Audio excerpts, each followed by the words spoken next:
మిత్రులకి సూచన చేయదలుచుకున్నా, ఇక్కడ దాదాపుగా 500-600 మంది ఏది రాజకీయంగా కార్యకలాపాలు నిర్వహించేటువంటి కార్యక్రమం డిస్టర్బ్ అయింది. ఇక్కడ సేవలు డిస్టర్బ్ అయిపోయినాయి.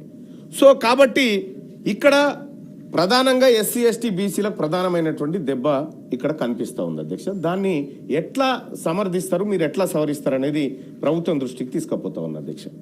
ఇక రెండోది అధ్యక్ష, ఇంకా 6 గ్యారంటీల అమలు విషయంలో కూడా చాలామంది విపక్ష నాయకులు కూడా మాట్లాడుతూ ఉన్నారు.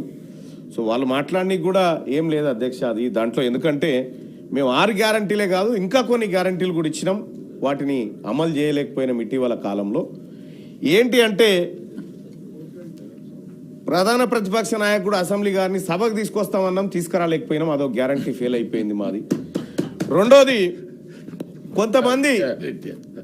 కొంతమంది సభ్యుని హక్కు వచ్చేది అది గ్యారెంటీ. మరి ఇంకేంది అధ్యక్ష, 6 గ్యారంటీలో ఈ రాష్ట్ర ప్రభుత్వం టెన్షన్గా పోవట్లేదు అధ్యక్ష. వాళ్ళు ఏమి అమలు చేస్తలేరు అనేటువంటి మాట మాట్లాడుతూ ఉంటే అధ్యక్ష, ప్రభుత్వం అధికారంలోకి వచ్చిన వెంటనే 2 రోజుల్లో మహిళలకు ఉచిత బస్సు ప్రయాణాన్ని కల్పించిన ప్రభుత్వం కాంగ్రెస్ పార్టీ ప్రజాప్రభుత్వం అధ్యక్ష. మున్సిపాలిటీ ఎప్పుడు అయిపోయిందా? ఉంది, ఇంకా ఉన్నాయి అధ్యక్ష. ఇందులో కొన్ని వీళ్ళతోటి ఉంది ముచ్చట, వీళ్ళతో ముచ్చట ఉంది.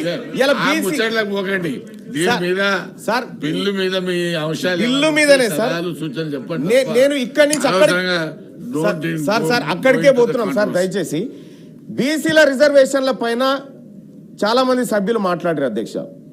ఇవాళ బీసీల రిజర్వేషన్లు 33% నుంచి 20% పట్టుకొచ్చిన వాళ్ళు ఎవరు అధ్యక్ష?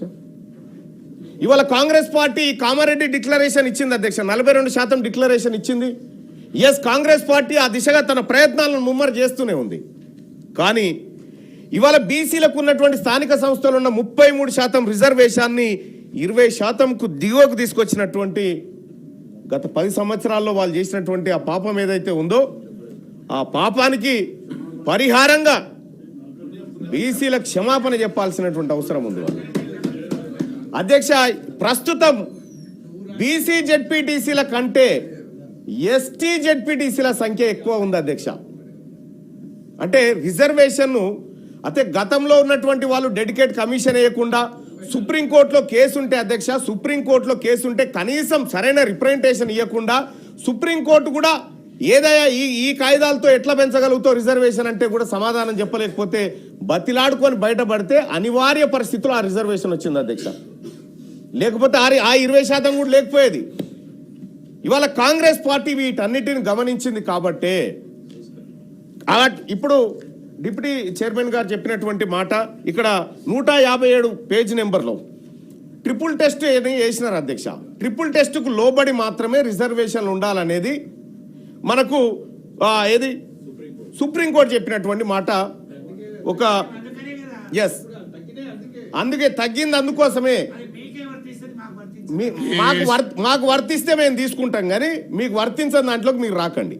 రెండో విషయం ఏంటంటే అధ్యక్ష, ఇక్కడ క్లియర్గా కాంగ్రెస్ పార్టీ తన మేనిఫెస్టోలో మా నాయకుడు రాహుల్ గాంధీ గారు కానీ లేకపోతే మేము మా మేనిఫెస్టోలో ఇచ్చినటువంటి మేనిఫెస్టో కమిటీ చైర్మన్ గారు ఇక్కడే ఉన్నారు మా దాంట్లో.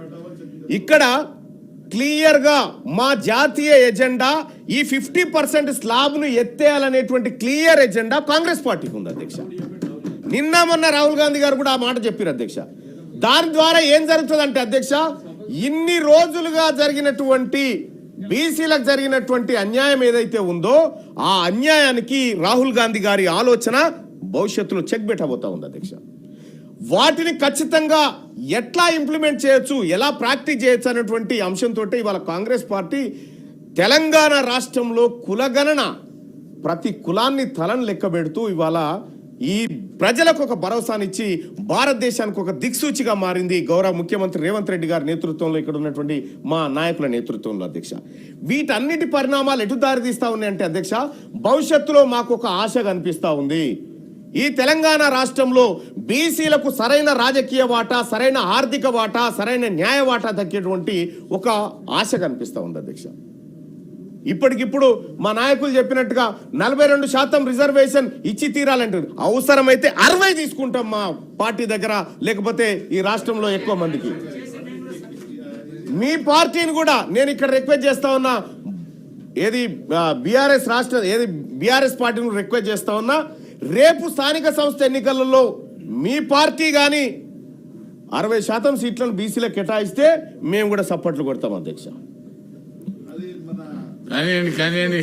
సార్ ప్లీజ్ అది చేద్దాం, మీరు కూడా ముందుకు రావాలి. అయితే అధ్యక్ష ఇక్కడ రిజర్వేషన్ పెంచే విషయంలో సుప్రీంకోర్టు దగ్గర కొన్ని హార్డిల్స్ ఉన్నాయి అధ్యక్ష.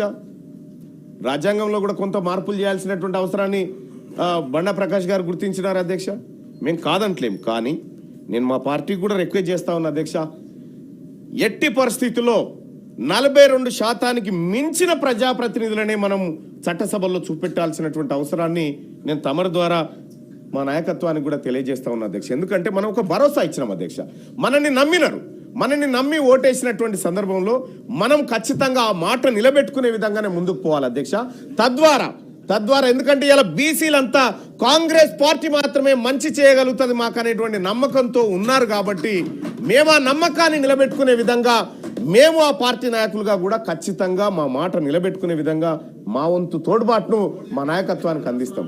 అలాగే అధ్యక్ష ఇవాళ చేస్తా మేము దేశవ్యాప్తంగా కులగణన చేయాలంటే మాత్రం భారతీయ జనతా పార్టీ ఒప్పుకోదు అధ్యక్ష. భారతీయ జనతా పార్టీ అధికారం ఎన్డీఏ కులగణన చేయడానికే వ్యతిరేకంగా ఉన్నారు, రిజర్వేషన్లు పెంచడానికి వ్యతిరేకంగా ఉన్నారు అధ్యక్ష. కానీ కొన్ని రిజర్వేషన్లు మాత్రం ఎలాంటి చర్చలు లేకుండా రిజర్వేషన్లు పెరిగిపోతా ఉన్నాయి. ఇవాళ ఇక్కడ ఈ చట్టసభ నుంచి దేశవ్యాప్తంగా వెనకబడిన తరగతులకు సంబంధించినటువంటి వాళ్ళ తలలు కులాలుగా లెక్క పెట్టాల్సినటువంటి అవసరాన్ని కాంగ్రెస్ పార్టీ గుర్తించే మా ముఖ్యమంత్రి గారు రేవంత్ రెడ్డి గారు ఇది ఆదర్శంగా ఉండబోతుంది దేశానికి, ఈ నమూనానే జరగాలనేటువంటి మాట చెప్తా ఉన్నారు అధ్యక్ష. ఇప్పటికైనా ఇక చాలు అధ్యక్ష. భారతీయ పేరే వస్తలేదు నాకు, బీఆర్ఎస్ భారత రాష్ట్ర సమితి సరే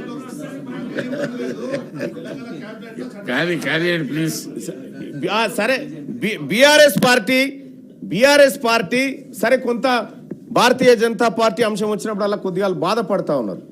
కానీ సరే మీకు ఉండవచ్చు బాధ, ఎందుకంటే మీకున్నటువంటి ఒప్పందాల మీకున్న ఏమన్నా నాకు అవసరం లేదు. కానీ భారతీయ జనతా పార్టీ కూడా మీరు కలిసినప్పుడు మాట చెప్పండి, బీసీల అంశం చర్చకు వస్తుంది, 50% రిజర్వేషన్ పెంపు విషయంలో మీరంతా కూడా సహకరించమని మా తోటి మిత్రులకు మీ అధినాయకుల ద్వారా ఎట్లా కలుస్తారు కాబట్టి ఒకసారి పోయి ఒక మాట చెప్పి బీసీల విషయంలో బిల్లు పెంచి 50% స్లాబ్ను ఎత్తేయాలి. రెండోది భవిష్యత్తులో రాబోయేటువంటి సభలోనైనా సరే ఈ సభ తీర్మానం చేయాలి, బీసీలకు ఉన్నటువంటి 50% రిజర్వేషన్ స్లాబ్ ఏదైతే ఉందో దాన్ని ఎత్తివేసి రిజర్వేషన్లు పెంచి 9th షెడ్యూల్లో పెట్టే విధంగా మన సభలు తీర్మానం చేయాలని చెప్పి నేను తమరి ద్వారా రాష్ట్ర ప్రభుత్వానికి సూచన చేస్తున్నా అధ్యక్ష. చివరిగా ఒక మాట, ఈ విలీనమైనటువంటి గ్రామ పంచాయతీలో పెద్దలు కూడా చాలా మంది చెప్పినారు అధ్యక్ష, ఉపాధి కోల్పోతున్నారు అనేటువంటి మాట చెప్తా ఉన్నారు అధ్యక్ష.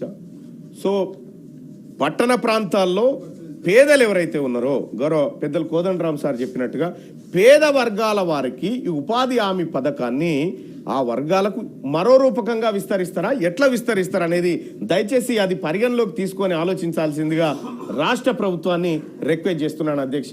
ధన్యవాదాలు. ఈ 3 బిల్లులకు సంపూర్ణమైన మద్దతు ముగిస్తున్నాను. I request the Honorable Minister for Legislative Affairs to reply to the discussion on Greater Hyderabad Municipal